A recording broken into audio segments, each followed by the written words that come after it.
votre réussite, c'est une histoire de chiffres. Vous n'êtes peut-être pas d'accord sur le principe parce que le gros problème que vous rencontrez aujourd'hui, majoritairement dans votre comportement, c'est que vous estimez que la réussite, c'est une recherche d'émotion. Vous vous imaginez que lorsque vous allez réussir, ça va être le bonheur absolu. J'ai une mauvaise nouvelle. La réussite, c'est pas de l'émotionnel. La réussite, c'est un long parcours chiffré. Vous m'avez peut-être déjà entendu dire que les chiffres ne montent pas. Ben, on en est là. En fait, il faut comprendre que votre réussite, elle est déterminée par des chiffres. Le chiffre d'affaires que vous faites, le nombre d'abonnés que vous avez sur vos comptes de réseaux sociaux, que vous arrivez à convertir en clients. Et pas le nombre d'abonnés tout court. Ça n'a aucun intérêt. Donc, il y a des métriques qui sont importants dans votre activité, dans votre business. Il y a des métriques qui vous permettent de dire que vous avez atteint des paliers, vous avez atteint des étapes et que vous avez atteint peut-être vos objectifs. Mais là encore, une fois de plus, une fois que vous avez atteint les objectifs que vous étiez fixés au départ, vous vous apercevez que voilà, on est arrivé à destination. Et maintenant, on fait quoi ? Maintenant, on part sur un nouvel objectif. Maintenant, on part sur une nouvelle entreprise. Maintenant, on part sur une nouvelle idée. Mais du coup, vous comprenez que c'est une course sans fin. Sur un certain point de vue, c'est un peu une course sans fin.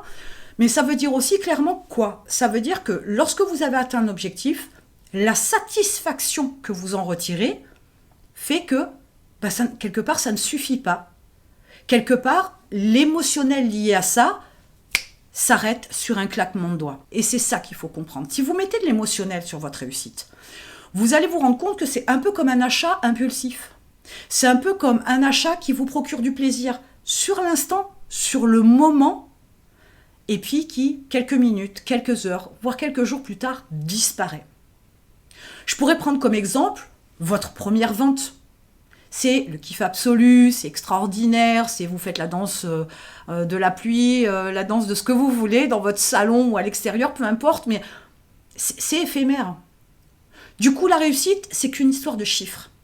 Ce n'est en aucun cas une émotion derrière. Ce n'est en aucun cas le fait d'atteindre le bonheur. Ce n'est en aucun cas le fait d'être heureux.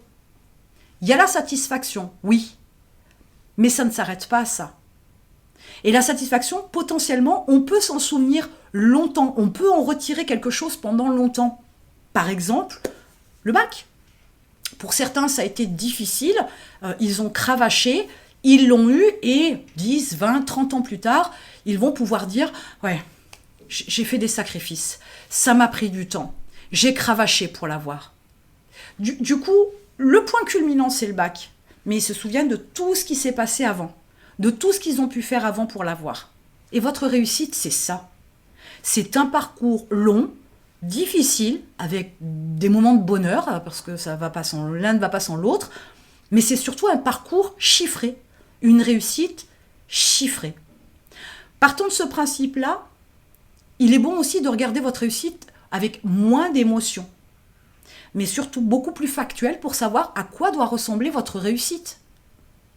Qu'est-ce que vous définissez comme objectif au départ qui fait que vous voulez atteindre ça pour telle ou telle raison, peu importe, mais de définir qu'une fois que vous l'aurez, c'est votre réussite. Et une fois que vous l'aurez, ok, et on fait quoi après ?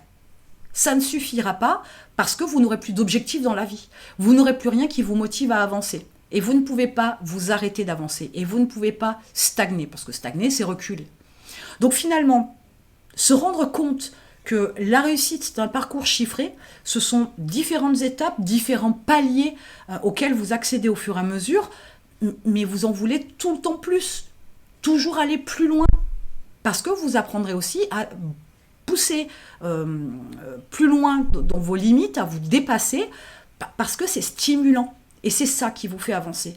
Et c'est ça qui fait que potentiellement, vous pourriez vous dire que vous êtes dans la réussite, parce que vous continuez à avancer et à vous développer. Dès l'instant où on atteint ses objectifs et qu'on s'arrête, la satisfaction, elle est là, c'est certain, mais combien de temps elle va vous faire vivre à l'arrêt ? L'entrepreneuriat, c'est aussi un truc intéressant, c'est un peu comme le sport. Autrement dit, vous vous entraînez constamment, tous les jours, vous pratiquez constamment tous les jours, Vous ne pouvez pas vous arrêter.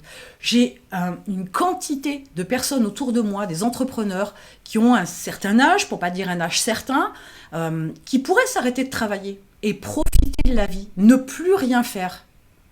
Le hic, c'est qu'ils se sont entraînés pendant des années et que maintenant, ne plus rien faire, ils ont l'impression d'être inutiles, ils ont l'impression de perdre du temps, ils ont l'impression que finalement leur vie, elle est vide. Parce que ça motive d'agir pour pouvoir aller encore plus loin, pour se développer, pour découvrir d'autres choses. Et plus vous vous entraînez, plus ça deviendra comme une drogue et vous aurez du mal à vraiment couper. Alors, vous couperez pendant les vacances, par exemple, ok ? Vous apprendrez à couper ce flot d'émotions et cette surcharge mentale et cette énergie qui peut bouillonner, histoire de profiter justement de ces moments-là.